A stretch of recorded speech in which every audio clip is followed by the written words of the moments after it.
Here's Ben Shapiro trying to sort of like walk a line here.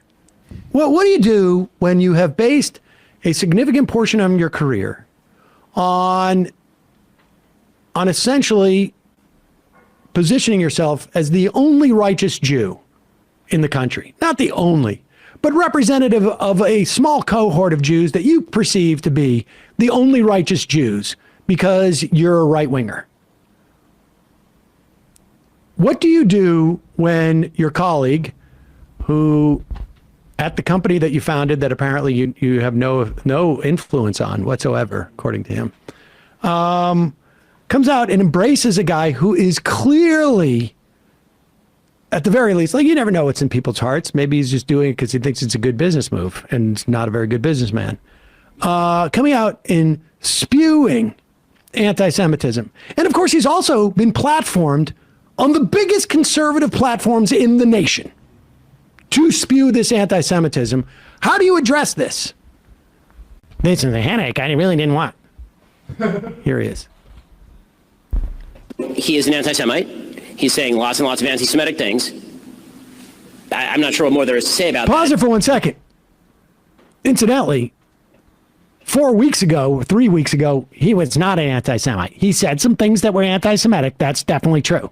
But we appreciate what he has to say about family. Yeah. And what Candace Owens said wasn't just that she disagreed about whether it was anti-Semitic or not. She said that anybody who thought it was anti-Semitic was lying. Was lying.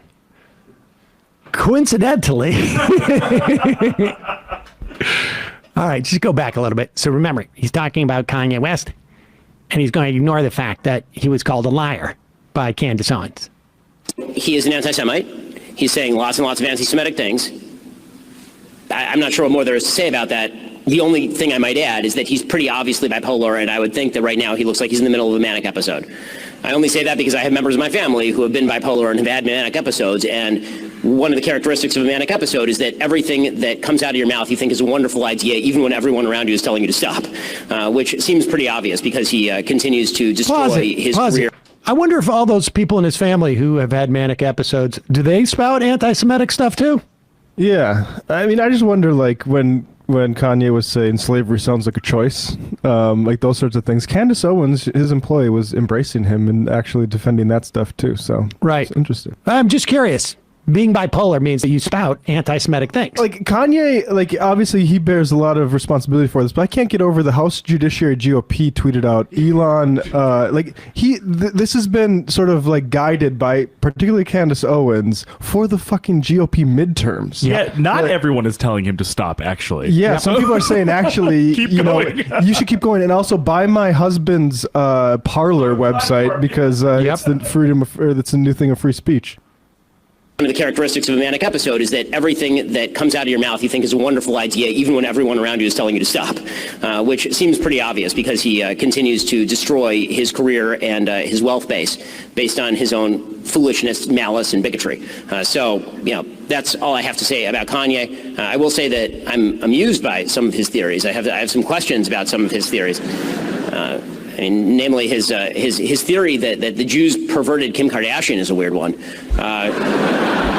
I have lots and lots of questions about how that happened. He actually, I think his line was that Kim Kardashian was a wonderful Christian mother of 4 black children, and then the Jews perverted her. And I seem to remember Kim Kardashian, before she was a beautiful Christian mother, doing some things. Round of applause for Jesus Slut. As far as defending her, I don't think that anybody should be defending her. My friend Candace Owens is friends with Kanye. She initially gave a response. Candace is great, but she initially gave a response that I thought was pretty wrong, both morally and sort of logically. But we allowed disagreement at the Daily Wire, even when I think that some of my colleagues are wrong. If she had said, let's put it this way, if she had said what Kanye had said, she wouldn't be working at the Daily Wire. She did not say what Kanye said. Instead, she defended her friend initially in a way that I didn't like, but that is not a fireable offense, nor do I even have the power of firing at the Daily Wire, which is why Michael Moll still works there. So wait a second. We allow disagreement So she can say that what Kanye said was not anti-Semitism, and anybody who says otherwise is a liar. But if she said what Kanye said, she'd be fired. Also, I wonder what Candace Owens thinks about this framing that she was just saying that because she was too close to Kanye as a friend and just purely defending her friend. I don't think, has she admitted that it was just I was defending a friend or Yeah, I mean that's pretty strong defense. But I'm curious. I mean, what I guess what it does, and Ben has been very helpful in illustrating this.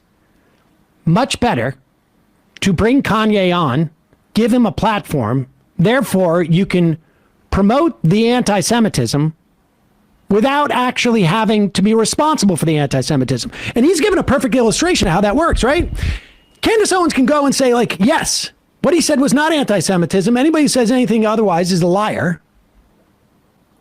But according to Shapiro, if Candace Owens had said the exact same thing, even though they had the exact same platform, right? Like Kanye reiterated that through Candace Owens. She played the clip. She said it was right.